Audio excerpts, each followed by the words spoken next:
Hello guys, good morning. May ikikwento lang ako sa inyo mga idol. Malungkot ako ngayon mga idol dahil nahuli yung pastor ko, si Pastor Apollo Kibuloy. Nahuli siya ng mga pulis guys. Yung bali-balita sumuko, hindi nahuli kaya sobrang lungkot ko ngayon at nagluluksa ako. Dinadamdam ko yung pagkahuli ng aking pastor. Sa katunayan, bumili ako ng ganito guys. Kita niyo yung picture na yan ni pastor?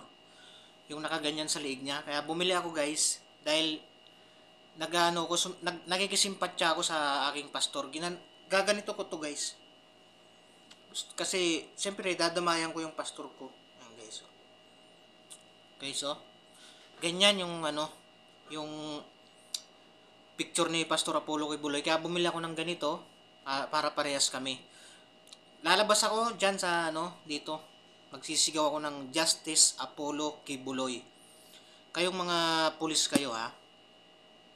Patunayan sa korte na nagkasala ang pastor ko. Okay? General Torre, maraming nagagalit sa'yo. Isa na ako doon. Pero congrats sa'yo ah. Sana all ligtas